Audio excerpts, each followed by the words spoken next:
لەسەرم بابەتە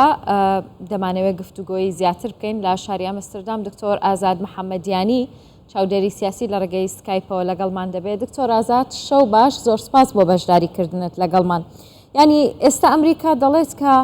ئێمە ئامادەین هەموو بژاردەیەک لە بەردەمماندا کراوەی ڕێگە نادەین ئێران چەکی ئەتۆمی دروست بکە، بەڵام ئێستا گوێت لێ بوو هاوکارم ئەیسا ژاماژەی بۆ کرد کە ئێران ئەگەر بیاوێت لە دوو مانگی داهاتوودا دەتوانێت ببێتە خاوەنی بۆمبێکی ئەتۆمی. پێتان وایە یاخود پێشبینیەکەن کە بارودۆخەکە بەکوێ بگات، چی بەسەر دێت؟ ڕاستێکی من پێم وایە ئەو شتێکی تازە نییە و ساڵانێکی یەزگار زۆرە بابەتی بەرنامەی ناوەکی ئێران ڕۆژەفی دۆکتۆرینی ئەمنی ئەمریکا و ئیسرائیلە بە تایبەتی و هەمیشە نیگەرانی خۆیان بەنسبەتەوەی کە ئێران نزیک دەبێتەوە لە سازکردنی بۆمبی ناوەکی دەربڕیوە. بەڵام من پێم وایە ئەوەی ئێستا زیاتر ڕنگ و ڕساری ڕاستی وەک پرسێکی مەترسیداری ئەمنیەتی خەریکە بەخۆیەوە دەگرێت، چون بە شێوەیەکی فەرمی ڕاگەیەندراوە کە کۆماری ئیسلامی ئێران پیتانیۆمی تا دەرەجەی 60 لە 100 گەیشتووە و خەریکە بە شێوەیەکی بەرفراوان ئەوە درێژەی پێدەدا و هەر ئێستا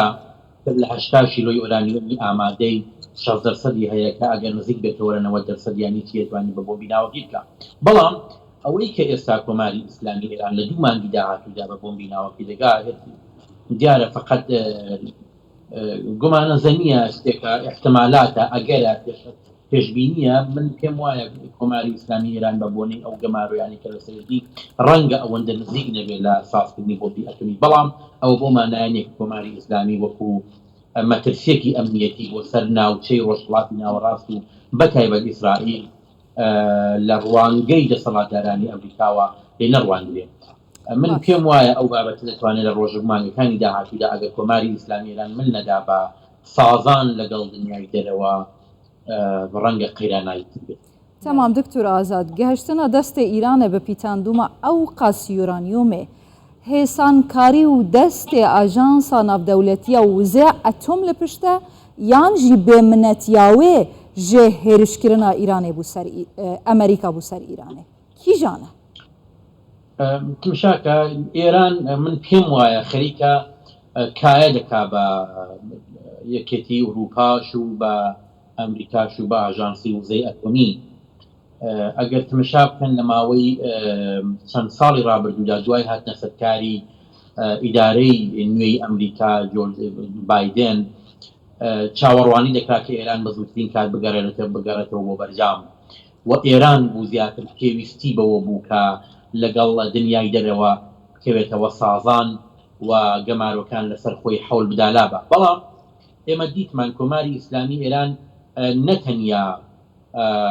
تمایلی بەگەڕانەوە بۆ بەرجام نیە، بەڵکو خەریکە درێژەوە بەرنامەکانی خۆی دەدا. ئەوە بۆ مانایەیە کە من پێم وایە کۆماری ئیسلامی ئێران لەلایەکەوە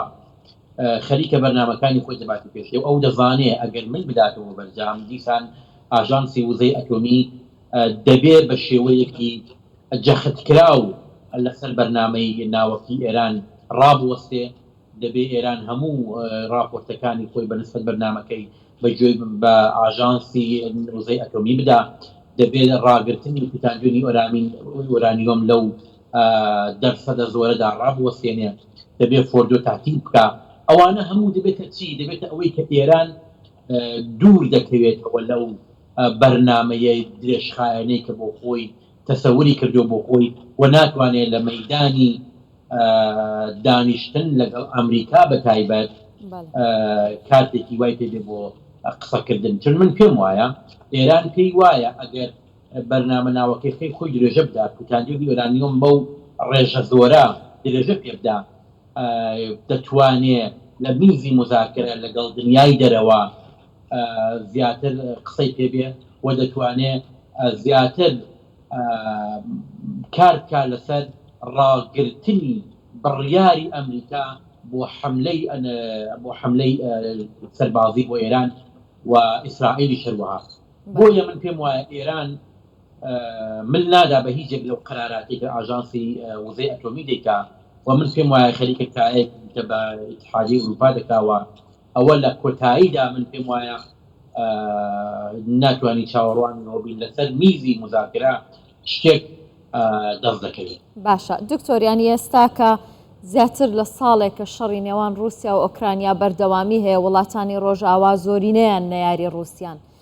و نزیکبوونەوە لە نێوان ئێران و رووسیا دروست دەبێ ئەم هاوکێشەیە چی لێ خوێنرێتەوە ئایا چی لە بەرژەوەندی ئێرانە یاخود بۆ پەیتاندنی زیاتری یۆرانیۆم ئێران دەتوانێت سوود لە پەیوەندی خۆی لەگەڵ رووسیا ببینێ و بۆچی ئەمریکا ئەمەی پێ ناخۆشە نزیکبوونەوەی رووسیا و ئێران؟ تەبیعەتەن دەبێت لە ڕوانگەی دەسەڵاتدارانی کۆماری ئیسلامی ئێرانەوە تماشایکەی ئەمە ئەگەر باز لە منافعی نەتەوەیی خەڵکی ئێران بکرێت تەبیعەتەن نا ئەو ئەسڵن بە قازانجی خەڵکی ئێرانیە بە قازانجی خەڵکی ئێران بوو کە ئێران دەست لە بەرنامەی ناوەکی هەڵگرێ یالانی کەم بەرنمەیەکی ناوەکی شەفافی هەبێ یارمەتی رووسیا نەدا لە شەڕی ئۆکراین و نزیک بێتەوە لە دنیای دەرەوە ڕۆژئاوا بە تایبەت ئەمریکا بەڵام کۆماری ئیسلامی ئێران بەو ڕوانگە ئیدئۆلۆژیکەی کە هەیەی و پێی وایە دەبێ لە لایەنی ڕۆژهەڵاتی هێزی جیهانی نزیک بێتەوە کە ئەویش رووسیا و چینە لەسەر ئەو بنەمایە منفعەتی ملی خەڵکەکەی خستۆتە گرێوی کایەیە کە خەریکە من پێم وایە ئەو کایە خەریکە رووسیا دیکە بۆیە من پێم وایە سیاسەتی دەرەوەی کۆماری ئیسلامی ئێران پەیوەندی بە مەنافعی ملگێرانەوە نییە زۆرتر لە دەوری سیاسەتی زیادە خوازی رووسیا دەخولێتەوە ئەو سیاسەتی کە خەریکە رووسیا شەڕ بە ڕۆژئاوا و بە یەکێتی ئوروپا دەفرۆشێەوە بەشێکی خاکی ئوکراینی داژیر کردووە لەو هاوکێشەیەدا من پێم وایە قازانجی نەتەنیا قازانجی خەڵکیێران پێم وایە قازانجی کۆماری ئیسلامی ئێرانیشی وەک دەسەڵاتێکی سیاسی تدانیە چۆن ئێمە دیمانە دوای ئەوەی کە ئێران لەگەڵ رووسیا کەوت بۆ شەڕ لەگەڵ ئۆکراین و ئەو بەتایبەت ئەو یارمەتە درۆنیانەی کە بە رووسیای کرد یەکێتی ئوروپا بە شێوەیەکی یەکجار کندوتیش گەماڕۆی لەسەر ئێران زیاد کرد ئەو گەماڕۆیانەی کە سەردەمێک ئەمریکا داینەنا بەڵام یەکێتی ئوروپا ئەسڵ موافقی نەبوو بەڵام دیتمان الان سیاسەتی ئوروپا بەنسبەت ئێران کندوتیشترە بۆیە من پێم وایە بەشێک لەو شتانێکی ئێستا ڕوو دەدەن لە سەحنەی سیاسیدا و لە پەیوەندی لەگەڵ رابطەی ئێران و ڕۆژئاوادا پەیوەندی بە شەڕی ئۆکراینەوە هەیە واگەر ئەو شەڕە نەبوایە ڕەنگە دۆخی ئێران دۆخی پەیوەندی ئێران و یەکێتی ئوروپا لەسا دۆخێکی باشتر دەبوو و ئەگەریش ئێران درێژەردا بۆ هاوپەیمانەتی لەگەڵ رووسیا و ئەو یارمەتیە سەربازیانەی کە بە رووسیا دەکا من پێم وایە دەبێت چاوەڕوانی گوشاری زیاتر لایەن یەکێتی ئوروپاوە بێ و پێم وایە نابێت چاوەڕوانی ئەوە بین یەکێتی ئوروپا زۆر